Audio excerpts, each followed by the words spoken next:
Hello chessers and welcome to the chess channel and welcome back to our Queen's Gambit Decline series. So in this series we're following this very nice opening from White's and from Black's perspective, and today we're continuing with our Queen's Gambit Decline series and the so-called Semi-Tarrasch Defense.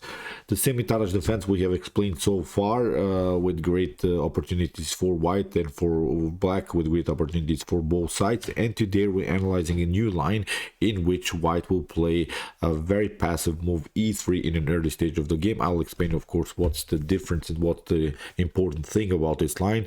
In my opinion, e3 is really sort of a line that gives equal chances. I think too much equal chances for both sides, because when you're playing, I think, the game with the white pieces, you have to really be active. The move e3 is a symmetrical move, is a passive move that white can play, and I think we should at least know what to do here when we play the Semi-Tarrasch Defense with the black pieces, because I think there is also a line that will show you how to punish this passive e3 move, or at least get an equal game from an early stage of the opening stage. So let's check out now what's the problem about this move e3 and how we should counterplay these ideas here with the black pieces. I've prepared 3 games. All of these games were played really by the top grandmasters of these days and of the past, because here I prepared great games by Vishy Anand, Vladimir Kramnik, and now the current world champion Magnus Carlsen. So let's see now here this e3 passive line. So we have now of course the move d4, d5, after move c4, knight to f6, knight to c3, e6. We have the Queen's Gambit Decline, and after move knight to f3, we're playing now the Semi-Tarrasch move, which is of course the move c5. And okay, now comes this passive move, the symmetrical move e3. As I said, the evaluation is equal, so both players have of course great chances to win the game. So this is something that I would not recommend to play with the white pieces, because when you're playing with the white pieces, you want to play more active chess. You want to at least create some dynamic possibilities. We have analyzed so far in our series this line, c takes d5, knight to d5, and e4, which led into this exchange variation, which led into really a wild game in the center of the board.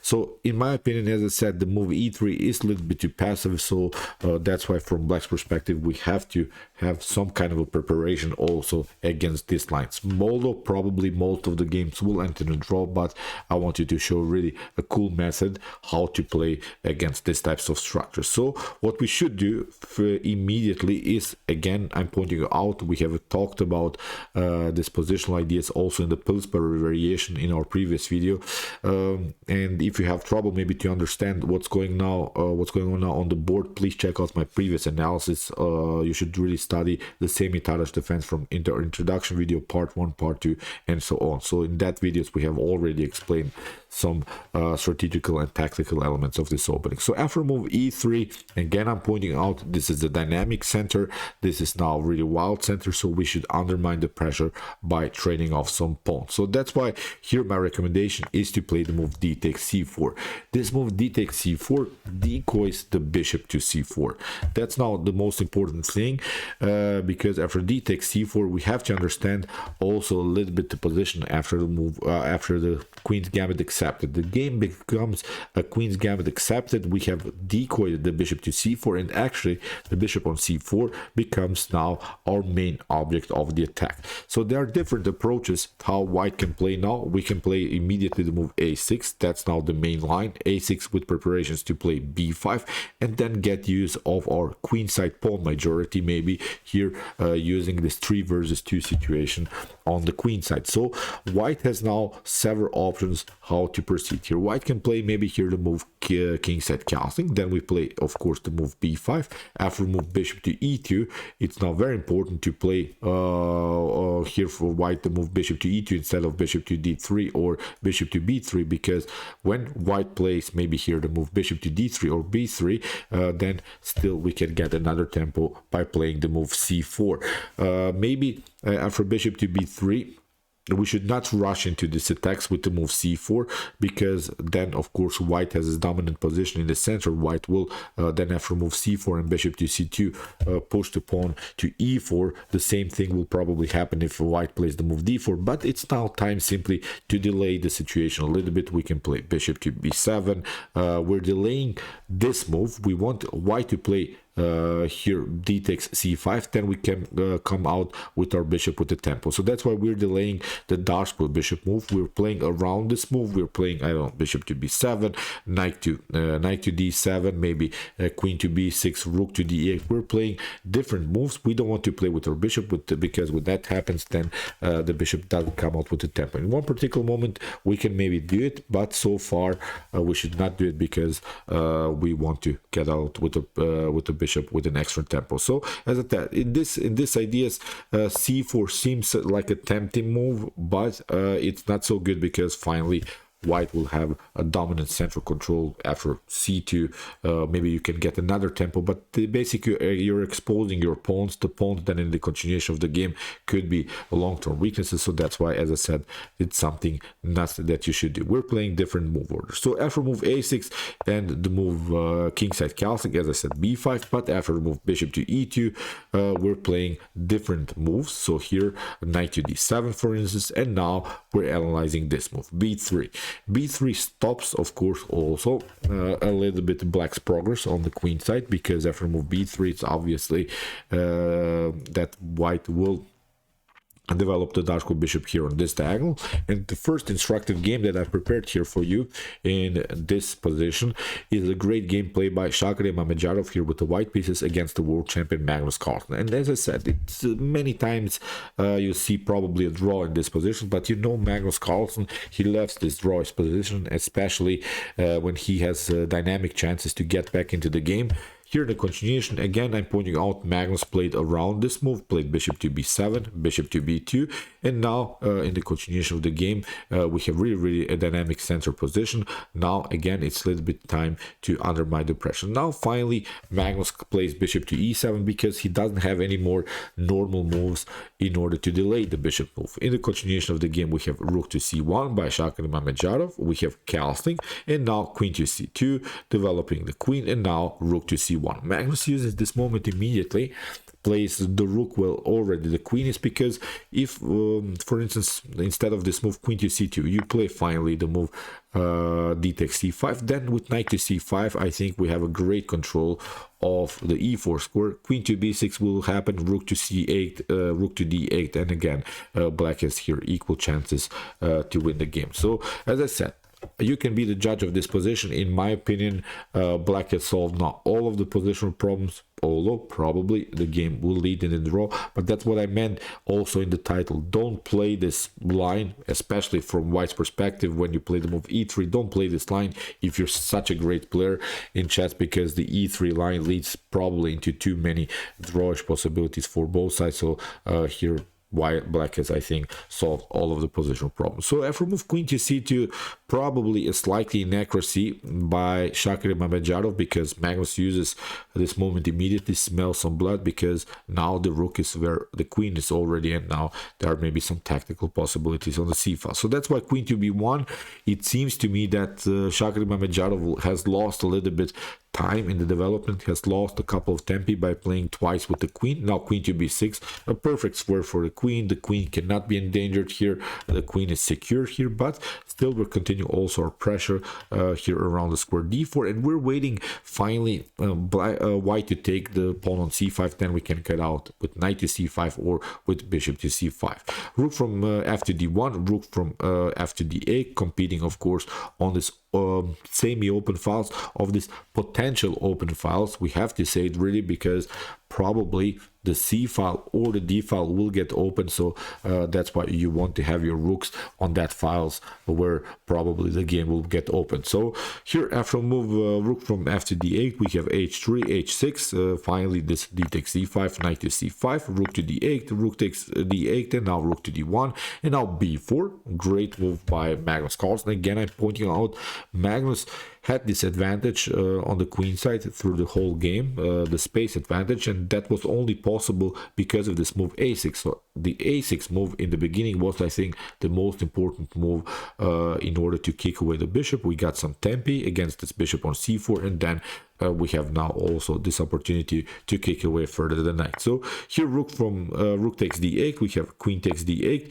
knight to a4, and here Magnus simply takes, b takes a4, and Magnus messed up already the pawn structure of Shaka and Mamedyarov. It's a simple weakness, but it's at least a weakness, and I think of black it's much better now. It's now easy to attack now. It's now easy to understand where we should attack, because in this symmetrical pawn structure now, when Magnus Carlsen created some weaknesses, it's now an easy game for the world champion. So queen to d5, played by Magnus. We have bishop to f6, g takes f6 has to be played. The problem is again the protection of the b4 pawn, so probably it was part of Shaka and Mamedyarov's calculation, but nothing wrong with now Magnus Carlsen's position. He has now here the b4 is well protected, and now he has these two weaknesses that he can attack. So queen to b3, a5, queen to c2, queen to c6, trades of queens, perfectly fine, because we are reaching now the endgame stage in which black is slightly better. We have bishop to d1, f5, knight to d4, bishop to d5, bishop to b3.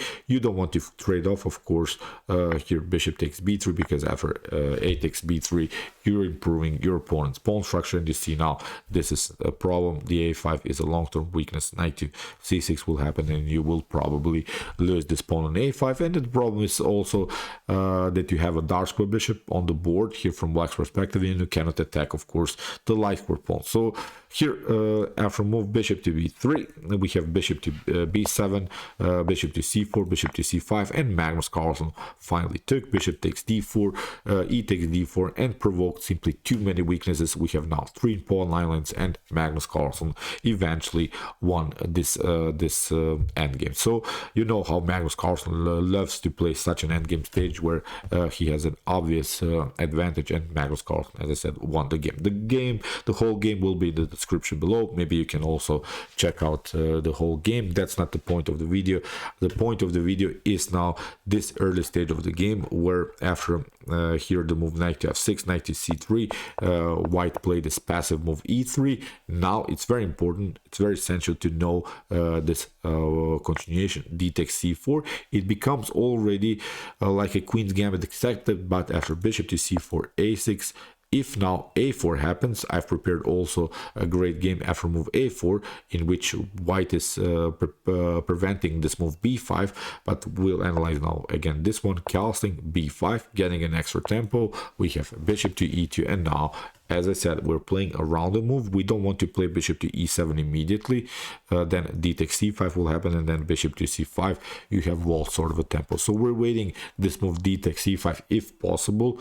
So far, white will probably not play it, but at least we still have a tension in the center of the board, because it's really important to notice that white has a dominant position in the center. White has 2 pawns versus 1 pawn in the center. On the other hand, black has a queenside pawn majority advantage. That's our main strategical element here from black's perspective. So I think white should be always punished by playing the passive move e3. You don't want to play chess like this. You're playing passive moves e3, you're playing with the white pieces going into symmetrical structures. I think that white should be always punished when white plays a passive game with the white pieces. So it should be sort of a rule in chess. You play passive moves, then you lose the game immediately. I'm just kidding, but as I said, this is something that, in my opinion, you don't do. You maybe do it like of course Shaka Mamedyarov was doing, because he's playing against the world champion. You want to have equal chances, but with white pieces there are simply many better and more dynamic ideas how to proceed against the Semi-Tarrasch Defense. So let's check out now one different example. It's a great game here by 2 world champions, between Vishy Anand against Vladimir Kramnik. We have now a different move order, but the game transposed again into the Semi-Tarrasch with the move e3, here played by Vishy Anand, and again this move a6 with preparations to play b5 and c4 as a long term. front line, and here Vicianen played the move a4, preventing b5. That's something I think that we should also know, and there is now huge problem in white's position. It's not the point that you will lose the game because you have played a4, but there are these weaknesses on b4. You see there are several weaknesses because you have already advanced your pawn too much a little bit, and okay, still equal chances for both sides, but I think in maybe a decent level in chess, these weaknesses are always exploited in the continuation of the game, especially top grandmasters like Vladimir Kramnik, Vicianen, and of course too. Of course, Vichy played the move, but I think that Vicianen, if Vichy would have played this position also from black's perspective, he would notice immediately that there is a weak square on b4. So that's why here with the move a4 we have provoked further weaknesses. So that's why this move a6 is a very important move, because we have seen in this previous example, when white is not reacting with the move a4, that you get an extra tempo with the move b5. When white is now playing the move a4 in order to prevent b5, at least we have provoked some further weaknesses. So that's now the most important thing. So we're playing again around this move, knight to c6. We don't want to challenge immediately the center. In the continuation of the game, we have Carlsen here by Vicianen, bishop to e7, and finally d takes c5. We have queen to d1, rook to d1, and now bishop to c5, here played by Vladimir Kramnik, and it's now in equal position again, but with here the main issue with the weak b4 square. So here in the continuation, we have bishop to d2, we have bishop to d7, bishop to d3, castling, we have knight to e4, we have bishop to e7, rook to c1, and again here this idea rook from f to d8. We have talked about in our previous video of the Pillsbury variation of the Queen's Gambit decline, the Semi-Tarrasch Defense, that it's more accurate to play rook from f to d8 instead of rook from a to d8, because you see, although you're competing here on the d file, the problem is now when you move off the bishop, then your bishop here is still blocked out by its own pawn. So that's why we're playing rook from f to d8 with ideas to play bishop to e8, and at least this bishop is aiming towards the queen side. And the problem is now also that you can also use here the c file in order to compete with rook from a to c8, because the only open files are of course the c and d file. So that's why you want still have opportunities to compete on that files with your rook. So here knight to c5 played by Vicianen, bishop to e8, a great move by Vladimir Kramnik. Vladimir Kramnik didn't want to attack this position immediately.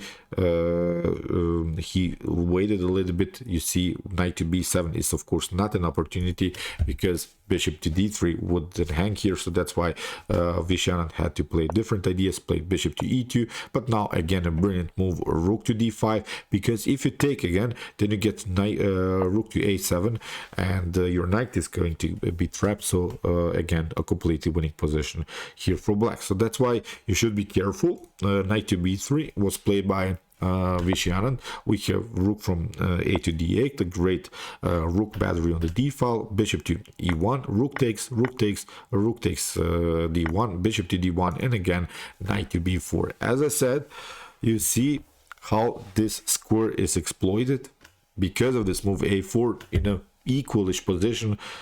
Still black is slightly better because of this activity on the square b4. The b4 square becomes now huge positional problem here for white. In the continuation, knight to a5 attacking here the b7 weakens, but now again a brilliant move, counter attack here by Vladimir Kramnik. Knight to d3, we have bishop to c3, knight to e4 attacking now the bishop, we have knight to b7, but now of course knight to f2, and here black is already much better. Black is here 1.5 evaluation, so if black plays of course this endgame correctly, black should win the game, especially because of this knight activity. You see the bishops are very active, so when it comes to piece activity, black has a really comfortable game here. So here bishop to e2, we have bishop takes a4, here finally Vladimir Kramnik grabbed the pawn, bishop to d4. We have bishop to b5, a pragmatic idea, of course. When you're better, then simply trade off more material. Bishop to b5, a takes b5, king to f1, and knight to d3. So that was only possible. You see how one weak square in a position can cause you many problems. Here, knight to d3, king to e2, knight to b4, bishop to b6, bishop to f6, attacking the b2 weakness, bishop to d4, bishop to e7, again bishop to b6. Here we should try to do some perpetuals to get a draw. Knight to d5, bishop to a5, bishop to f6, b3, bishop to b2, knight to d2, knight takes, bishop to e5, and after h3 now comes the critical moment. Here it's really wild that there is only one inaccuracy that Vishanen played, and Vladimir Kramnik had a brilliant game. Now here Vladimir Kramnik played only one inaccuracy. He played now the move f5. This is an endgame, I think, that you have to win, I think. But here after move f5, unfortunately for Vladimir Kramnik, he played a mistake. Knight to d8 happened, and here Vladimir Kramnik will lose also this pawn on e6. You cannot protect it in a good way, so that's why in this position both players agreed to a draw. So really wild stuff. Only two inaccuracies in which Vladimir Kramnik took over, but then Vladimir Kramnik played a slight inaccuracy and had to be satisfied here with a draw. So really wild game. But let's go back to this critical moments here after move a6. As I said, you can face maybe the move a4, but here knight to c6, and we have seen the problems with this knight to b4 idea. So okay, let's see now a different example. Here it's a great gameplay by Sergei Karyakin against Magnus Carlsen. The game started as Slav defense, but basically transposed into the same position of the Semi-Tarrasch with c5. Now we have again this move b5, kicking with the bishop to e2, and here again this idea d takes c5.